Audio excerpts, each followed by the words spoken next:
A few moments later. Sikap bahasa. Sikap bahasa memiliki implikasi yang sangat luas terhadap berbagai aspek.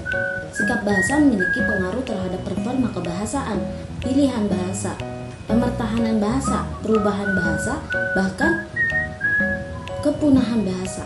Oleh karena itu, sikap bahasa menjadi aspek yang sangat penting untuk kita kaji. Jadi, sikap bahasa adalah posisi mental dan perasaan seorang penutur terhadap bahasa, baik bahasa dirinya maupun bahasa orang lain. Dalam kehidupan sehari-hari, kita akan mengenal berbagai jenis bahasa.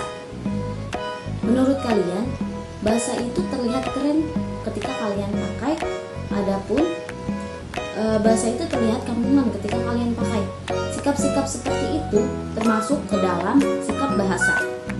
Perasaan yang muncul ketika seorang penutur berinteraksi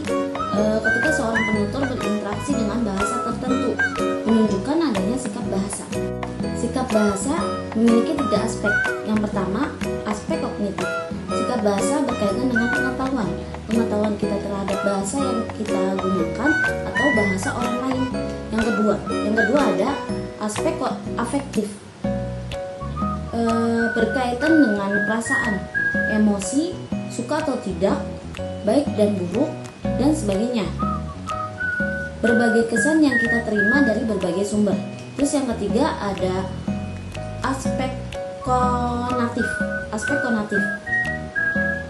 Berkaitan dengan keputusan, mau tidaknya kita menggunakan sesuatu. A few moments later. Selanjutnya itu ada pemilihan bahasa, yang artinya itu menurut Fetzold pada tahun 1984, hal pertama yang terbayang bila kita memikirkan bahasa itu adalah bahasa secara keseluruhan, atau yang disebut dalam bahasa Inggris dengan world language, di mana kita itu membayangkan seseorang dalam masyarakat bilingual atau multilingual berbicara 2 bahasa atau bahkan lebih, dan harus memilih yang mana yang harus digunakan. Nah, dalam pemilihan bahasa itu memiliki 3 macam dalam berbahasa.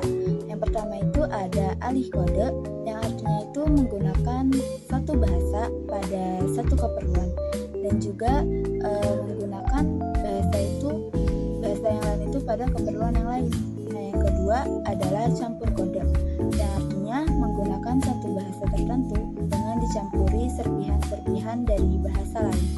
Nah, yang ketiga itu adalah memilih satu variasi bahasa yang sama. A few moments later. Selanjutnya, saya akan menjelaskan tentang jenis-jenis bahasa. Jenis-jenis bahasa yang pertama itu ada alih kode. Alih kode itu menggunakan satu bahasa untuk keperluan satu yang lain dan menggunakan satu bahasa untuk keperluan yang lainnya. Contoh, si A berbicara dengan si B menggunakan bahasa Inggris, dan si A ini ngomong ke B itu pakai bahasa Inggris, tapi yang si B ini nggak ngerti ngomong apa si A. Datanglah si C. Nah, si C ini dia bisa bahasa Inggris, bisa bahasa Indonesia. Nah, si C ngobrol dulu ke A pakai bahasa Inggris, dan kemudian mentranslatekan atau menerjemahkan ke si B menggunakan bahasa Indonesia.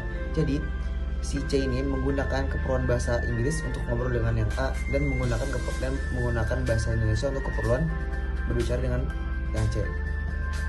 Yang kedua itu ada campur kode, itu menggunakan satu bahasa dan dicampur dengan satu variasi bahasa lain. Contoh, bahasa Indonesia campur dengan bahasa Inggris. Contohnya, you cantik, kamu beautiful, I like kamu, I want kamu, kayak aku ingin bermain, aku ingin play.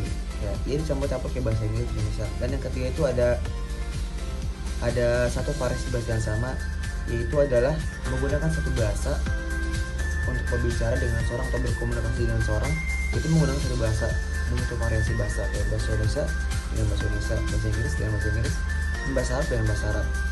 Sekian dari saya. Sekian dari kelompok kami. Jangan lupa komen, subscribe, dan like bro.